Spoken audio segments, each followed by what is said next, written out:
In this game, winners win, and I only back winners. Trainer Kenny McPeak is a proven winner, and his horses are in my portfolio. And now they can be in yours too. McPeak's champion horses and Derby hopefuls are now featured on Morning Line.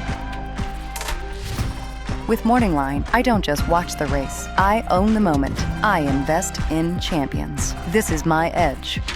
Buy, sell, trade, anytime. Morning Line. Own the game.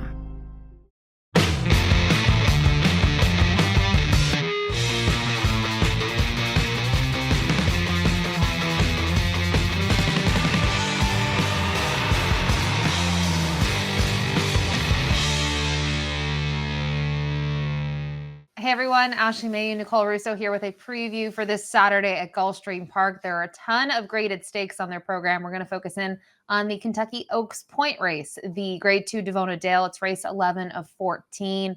And it's a mile, Nicole, which is always interesting at Gulfstream, being that one-turn mile. But as we take a look at this field of 9, want to get your overall thoughts on this body of 3-year-old fillies. I think this is a really interesting race because, as you pointed out, this is a one-turn mile. It does offer significant points toward the Kentucky Oaks, and it is the final local prep toward the Gulfstream Park Oaks. But we're going to start to see a separation between these fillies, those who might keep going on to those two-turn races and keep eyeing the Oaks, and those who will top out at one turn, and we'll see them in races like the 8 Bells, the Test, the Raven Run, even the Breeders' Cup Filly and Mare Sprint. And looking through this field, a lot of them do strike me as the one-turn types. Yeah, that's going to be very interesting. A lot of them exit 6 or 7 furlong events. And as we take a look at the Timeform US pace projection, we'll get a little bit of a better feel for the pace in here. And I would tend to agree. I don't know how fast they'll go early on, Nicole, but I do think there are a couple of horses that could be involved based on what we've seen so far. The 4 Omaha Bay, Gate to Wire on her debut at the 6 furlong distance locally at Gulfstream Park. And even the 5, might be forward as well. Yeah, I do think there will be a solid pace in this race, and that ultimately will play into how you handicap the field, which we'll talk a little bit about as we get into some of these fillies as individuals. Let's dive into it right here with the number 1, My Miss Mo. This one to the Safi Joseph Jr. barn. She has 3 races under her belt. She was able to finish a game second on debut where she missed by a nose and then came back and won by 12. But that was against the Florida bred. So she finally had to face some, tougher foes last time out in the Sandpiper. And I didn't know what you thought of it. I thought it was a sort of a mixed performance. I would have liked to see more. She took a lot of betting support, but I don't think she got the trip that she wanted. Yeah, I don't think she necessarily got the trip she wanted. I think we could even see her using herself a little bit from the rail and trying to be involved early. She was an impressive maiden winner on this track, then was well beaten in her lone try at Open Company, her lone try away from Gulfstream. A few factors you could use there. She picks up Tyler Gaffleone for this continued step forward in class. We'll move to the number 2, Blazing Brat, another one that exits the Sandpiper, but she is now in a new barn, the Beckman barn. She's also cross-entered in a spot in New York, and she's a little intriguing for the fact that I think we haven't seen her stretch out at all. The furthest she's gone is 6.5 at Kentucky Downs, but for first-time dirt, I actually thought her race was better than expected. Maybe there were some question marks about the surface, but I think she could build off of that. I think so too. And if you throw out her race at Kentucky Downs, which I think you can do because it's a very unique course, some horses just don't take to it. If you throw out that race at Kentucky Downs, which was her lone turf try, she's a very consistent filly. Our colleague David Grunning did report on Blazing Brat and a couple of other horses who are cross-entered up at Aqueduct. There were some concerns about them traveling with the weather, being in time to train over the track. And you can follow our colleague David Grunning at DRF Grunning and our colleague Mike Walsh in Florida at DRF Welsh on social media for the latest on these fillies who are cross-entered. And another one of those fillies being the 3 Paradise. She was second on her debut. She came back to win. And I thought it was sort of a difference of trip. She seemed to appreciate the stretch out in distance from 6 furlongs at Churchill to a mile at Gulfstream and just had her more aggressive from the get-go. I think that made a difference. And I'm curious to see what tactics they'll use here. I think they're going to go a lot quicker than they did in that race on January 4th, Nicole, where they did go 25 to the opening quarter. Yeah, I certainly think she's gonna have more pace to contend with here, but that said, I could see her carrying herself longer. Um, Obviously a well-meant $700,000 yearling by perennial leading sire Gun Runner. The majority of his runners get 2 turns. Out of Venetian Harbor, who was a multiple graded stakes winner at up to a mile, was grade 1 placed going longer. Paradise facing winners for the first time here, but did be a next out winner in her maiden win at a mile. She just looks like a class type of horse to me as she steps up to this graded stakes competition.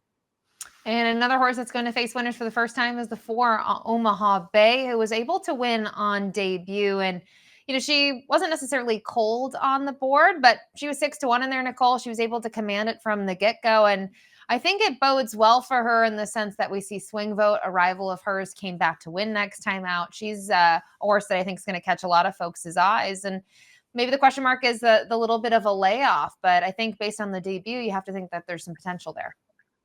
I certainly think there's some potential based on who she beat in her debut. And I do like that Ian Wilkes, who's a very methodical trainer, has given her several 5 furlong works in that layoff since her debut. I think that will not only help her off the layoff, I think it'll give her a little bit of foundation going from 6 furlongs to a mile.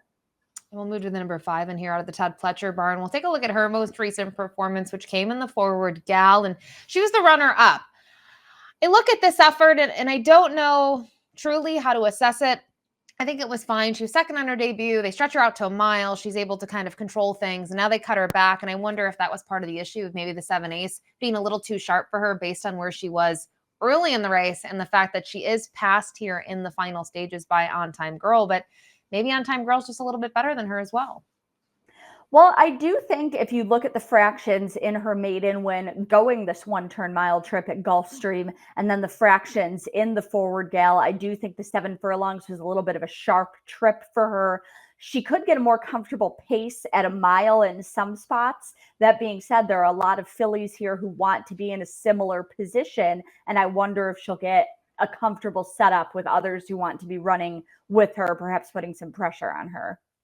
Moving this number 6 in here for Patrick B. and Cone. She scored a little bit of an upset on New Year's Day in the cash run where she was able to close. It was a compact field of 6, but she rolled from off of it, Nicole, to get up in time. And I think she probably wasn't really looked at compared to some of the others in there just based on some of her body of work. It took her a little bit to graduate. They were great efforts, but she was second a slew of times. She came in there off a second place finish, and maybe folks were starting to think her numbers weren't that much better on the turf, but maybe she preferred the turf. But she showed that she had no issues last time out. Absolutely. She's a versatile filly. She's the most experienced filly in this field and very consistent. If you throw out her try in grade 1 company in the Alcibiades, a big step up in class, obviously. And it was also her only try away from Gulfstream. The number 7, Swing Boat, this one for Bill Mott. We talked about her finishing third on her debut behind Omaha Bay, but we'll take a look at her second career start, and they really didn't change anything. They wheeled her back just under a month, came back in the same spot, same distance, and the trip, it just ended up working out. She's still closed from off of it, but I thought the way that she's able to blow by her rivals in here, Sippin' Pretty and Exquisite, I thought this was a really nice performance, and it just feels like she's taken that step forward and that now stretching out, have a feeling she could do it once again. Absolutely. I do love that she wants to come from a little off the pace, which could very much benefit her in this field. Took a step forward, as you said, in that second start. An 87 buyer, the top figure in this field, and being by Constitution, who is a classic type sire and out of a fast Anna mare. I do think at least the mile, will be within her scope going from 6 furlongs to this longer race. We'll move to the 8, She'd Be Smooth, who was able to win on her debut. And I thought it was a really good performance. I like that she had a target or two in front of her early on and then made her move. I think it probably flatters her that Prom Queen came back to win with, I think, an 83 buyer speed figure next out. And just wanted to get your thoughts on her because I'm curious to see how much play she'll take. We know that Todd obviously has another horse in here who has a little bit more foundation. And now you see Flavien Prat climbs aboard. I have a feeling she's going to take some respect in here. I think she'll take some respect, but if people gravitate toward some of the others in this field, especially some of those with graded stakes experience already, I think she could offer some value relative to her connections. Did beat a next out winner on debut at a mile with a solid figure. And then we'll round out the field with the number 9 on time girl, who has the most experience, and she has the best resume in the fact that she's 4 for 5 already in her career. She comes in here off that win that we showed earlier in the forward gal. And I just like the way that she motored by everyone in the end. She looked very strong there, even on the gallop out. And have to think her running style seems to be the same to me, Nicole, every single time, where she wants to be close to the action, but not necessarily on the lead. Yeah, she wants to be close. She wants to be pressing. I do like in the forward gal that she sat back a little more than she had been and came driving. I think that'll serve her well as she continues moving forward. She has been gradually adding that distance from 6 furlongs to 6.5, winning the Fern Creek, to 7 last time in the forward gal, now the 1 turn mile. This is one who certainly, we talked about separating the 2 turn fillies and the 1 turn fillies. This is one who certainly looks like she has the credentials to keep progressing on the Oaks path. By not this time, out of Girl Daddy, who won the Pocahontas at a mile and was 3rd in the Breeders' Cup Juvenile Fillies in an abbreviated career. We know Brad Cox, he has the fillies ready to roll when it comes to the first Friday in May. So that is the field of 9 for the grade 2 Davona Dale. Before we move to our top selections, just a quick word here from our sponsor, morningline.io. Morningline.io is the official sponsor of this preview. Unlock access to some of racing's most coveted bloodlines, mares and colts connected to championship pedigrees. Morning Line is a private SEC-regulated marketplace where approved participants can trade licensed interests in elite racehorses. No ongoing costs. Build your stable only at morningline.io. Nicole, time for our top selections here. And as we look at this race, I think in terms of the top spot, we have some similarities. We'll also respect the number 9 in here, On Time Girl. But other than that, different directions. I think the main two for a lot will be the 7 and the 9.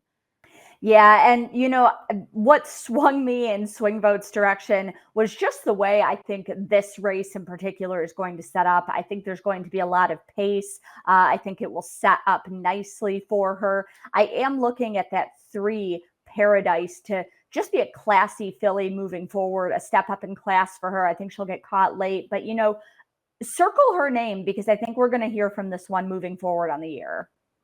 So Swing Vote for Nicole and I as the top pick, 7394 for Nicole's top 4, 7956 for me. Don't forget, it's race 11 this Saturday at Gulfstream Park, 14 races in total. Best of luck.